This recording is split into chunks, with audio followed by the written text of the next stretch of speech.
Hello everyone and welcome back to my YouTube channel. आज की video में हम पढ़ने वाले हैं about the anatomy of pancreas. तो सबसे पहले देखते हैं पेंक्रियाज के बारे में। तो पेंक्रियाज एक इलोंगेटेड एक्सेसरी डाइजेस्टिव ग्लैंड है। जो हमारा डाइजेस्टिव सिस्टम है उसमें ये एक किस्म का एक्सेसरी डाइजेस्टिव ग्लैंड है। अब ये पड़ा कहाँ पर होता है? It is overlying and crossing the bodies of L1 and L2 vertebra. तो अब हमें पता लग गया कि जो हमारे लंबर वर्टिब्राज हैं L1 और L2 उसको क्रॉस कर रहा होता है। देन हम इसके फंक्शंस की तरफ आते हैं। तो पेंक्रियाज एक एक्सोक्राइन ग्लैंड भी है और एक एंडोक्राइन ग्लैंड भी है। Now what is meant by exocrine? Exocrine का मतलब होता है ducted, a gland with a duct.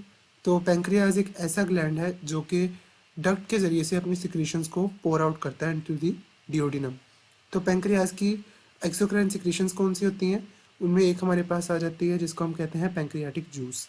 Then the endocrine secretions. तो एंडोक्राइन का मतलब ये होता है विदाउट एनी डक्ट डायरेक्टली जो है वो ब्लड के अंदर पोर कर दी जाती हैं सिक्रीशंस। इनमें जो हमारे पास सिक्रीशन आ जाती है वो दो तरीके के हार्मोन्स हैं जो कि इंसुलिन और ग्लूकागोन है, जो कि आइसलेट ऑफ लैंगरहैंस से प्रोड्यूस होते हैं within the pancreas. Then pancreas के चार पार्ट्स हैं: head, neck, body and tail. ठीक है। तो नेक्स्ट सबसे पहले हम लोग चलते हैं हेड ऑफ पेंक्रियाज की डिटेल की तरफ।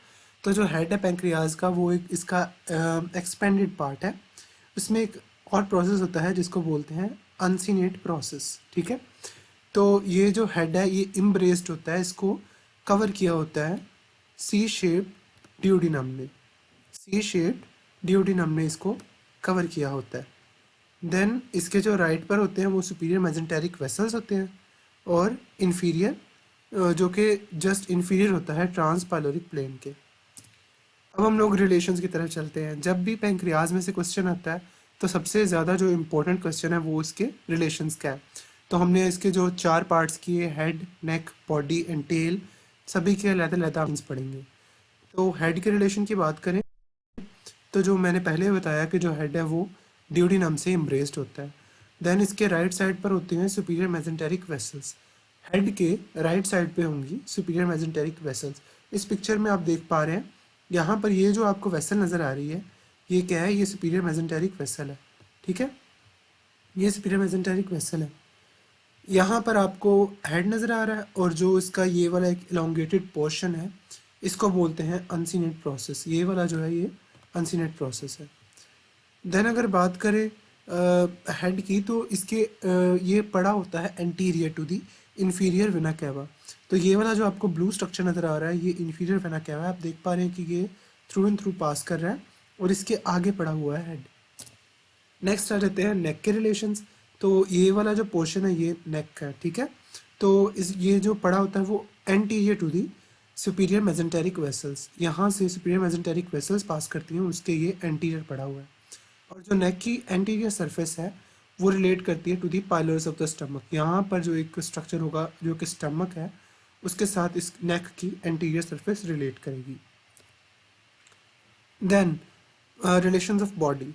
तो बॉडी के रिलेशंस कैसे होंगे कि जो बॉडी है वो कंटिन्यू करती है फ्रॉम दी नेक। ठीक है, नेक से कंटिन्यू करती है और पास करती है अयोर्टा और L2 वर्टिब्रा के ऊपर, अयोर्टा और L2 वर्टिब्रा के ऊपर।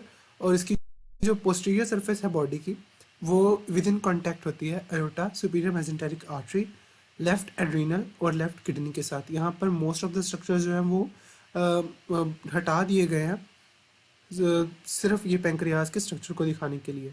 लेकिन जो ओरिजिनल बॉडी है उसके अंदर left kidney, left adrenal, superior mesenteric artery और अयोर्टा यहाँ पर दिखा दिया गया। ठीक है। Then relations of tail. तो जो टेल है वो लाई करती है anterior to the left kidney at the level of L12 vertebra, T12 vertebra sorry. तो थोरेसिक 12 का यहाँ पर लेवल होगा। हमने जो थ्रू एंड थ्रू पेंक्रियाज की बात की वो L1 और L2 है, जबकि जो इसकी टेल है वो T12 थोरेसिक 12 के लेवल पर है।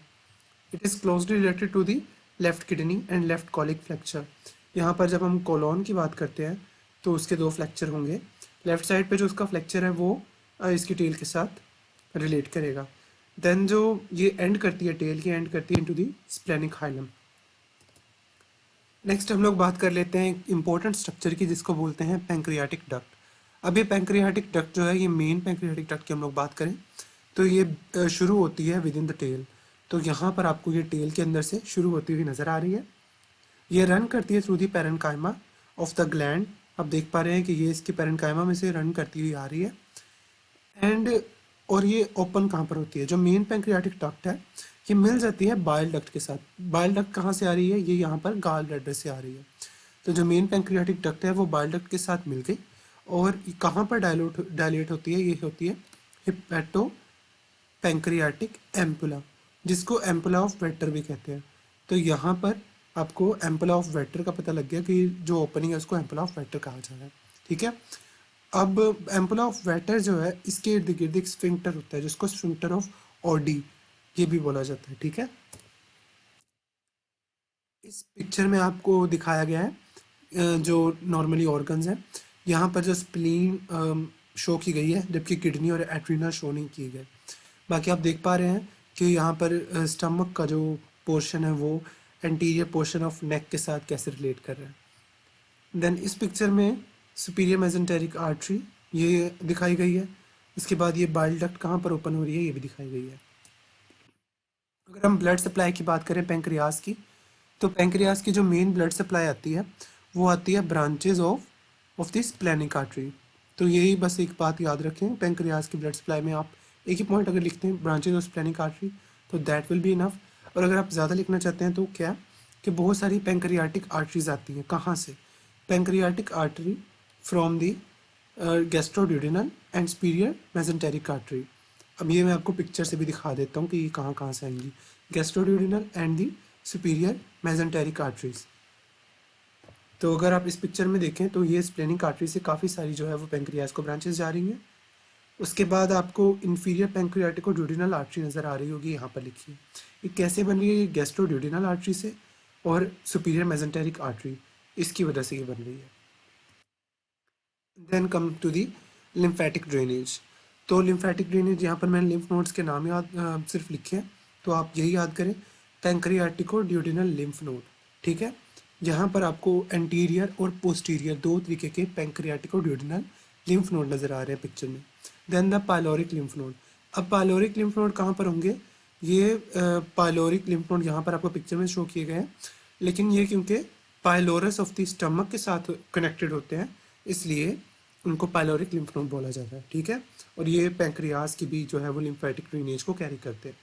Then the coeliac lymph node by the hepatic lymph nodes. ठीक है, ये आपको यहाँ पर स्प्लेनिक सीलिक लिम्फ नोड नज़र आ रहे हैं और ये हेपेटिक लिम्फ नोड।